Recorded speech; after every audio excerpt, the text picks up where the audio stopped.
Get Rich Slow with John Wolf. Hey, today I want to talk to you about mortgage insurance, and I'm going to show you that the P in PMI stands for privilege. Let's get right into it. But first, I'm a loan officer in Oregon and Washington, so if you need help with a refinance or a purchase, please give me a ring. I would love to help you out. Also, smash that like button and subscribe. Okay, so let's just get right into it. Okay, so mortgage insurance, and I did a bunch of mortgage insurance quotes just a minute ago live through my own system, and that's at Caliber Home Loans, and you should know that mortgage insurance at our company is substantially lower than most other companies.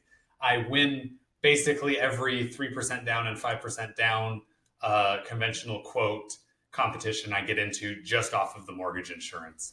And right here, I'm going to show the full mortgage insurance rate.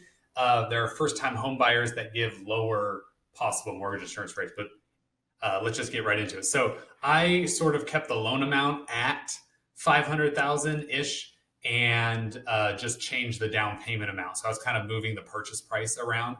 But anyways, if you had a 700 credit score and you were getting a loan for $500,000, you were only putting 3% down, and you didn't qualify for a single first-time home buyer program, you should expect through my company a mortgage insurance rate of 0.84. Is that great? No. Is that bad? No. Now let's look at the same setup, but this time the person's putting 5% down, but we're going to keep the loan amount the same. So same 700 credit score, conventional, 5% down now. Now they're only paying 0.62% mortgage insurance. Well, that's a lot better. See how the monthly payment associated with that piece went down considerably. Now let's take it 10% down. All right, so I kept the same $500,000 loan amount and increased the purchase price and put 10% down. Now we're at 0.4. That's pretty low. And then lastly, if that same 700 credit score put 15% down, what would the mortgage insurance rate be? It would be 0.18, $75 a month. That's not bad at all. And I do want to be clear, this is for one borrower. You actually get a discount if there are two or more borrowers. But let's just take a look at sort of what this would be in a more realistic scenario. So let's say that you were looking at a house that was $515,000. If you're putting 3% down, that's $15,000. Lots of people have $15,000, at least who can afford the monthly payment on something like this. Now let's do the same $515,000, and let's talk about putting 5% down. Well, $25,000, that's real money, but a lot of people can do that. When you get to higher down payments amounts, and these actually go in tiers, that's why I picked those specific percentages. There's no really reason to go anywhere in between the tier numbers. If you do 10% down, well, that's $50,000. A lot more people have 25 grand handy than 50 grand handy, I'll tell you what. And let's compare that.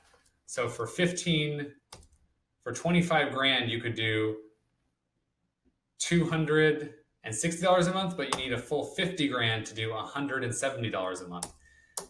Is that, even if you have that 25 grand, is it better to keep it in your pocket for some security, for some upgrades you need to the house? Maybe. And then just last but not least, let's go 515,000 times 0.15 for 15%, $77,000. And then there's, of course, the 515 times 0.2. Everybody thinks you need to put 20% down, but I showed you that for just $260 a month, you could put down $25,000 instead of $103,000. Wow, that's amazing. I consider that a privilege. So how I really see this is I can put 5% down on one property every year, buy a new property, rent it behind me, doing that like 25 grand, instead of doing $100,000 to do a property every 4 years with the same amount of cash. Does that make sense to you guys? That makes sense to me. Let me show you what good mortgage insurance rates look like. Now, this is the same 3% down, no first-time home buyer program. If I could use a first-time home buyer program, then it would be a lower, but same $500,000, but this time with a 760 credit score, only $155 a month. That's right. You could buy borrow $500,000 with just 3% down, and your payment on the mortgage insurance is only $155 a month. I think that is incredible. That is a no-brainer to me. If you put 5% down, that deal improves substantially. Then it would only be $100 a month. Again, putting 10% down, we get to $42 a month. And I forgot to do the 15% down, but it basically doesn't change because there's not much to lose at that point. So anyways, John Wolf, I hope that this sort of enlightened you, taught you a little bit about mortgage insurance rates. Definitely shop around on lenders. And if you're not putting 20% down, and if you understand the way this math works, at least your head is the way my crazy head is, you probably don't want to put 20% down, then you really should be shopping lenders based on mortgage insurance rate more than interest rate. Because did you see how at 5% down with a 700 credit score, you're talking about $260 a month? That's my company's quote.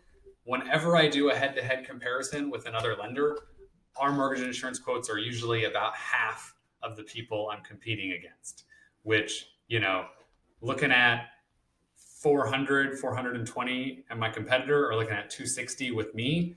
At that rate, I might have the same interest rate. My interest rate might be a little bit higher. It doesn't matter. I'm still beating them by like $200 a month. It's just incredible. So that's why I work where I work, because I don't like an even playing field. I want to have the ability to do special things for my borrowers. That's why I work at a retail shop. And then I want to have the ability to have amazing rates, mortgage insurance, interest rates, the whole meal deal. And that's why I work at Caliber Home Loans. Anyways, have an awesome day. Please smash that like button, like and subscribe, and have an awesome day. Bye.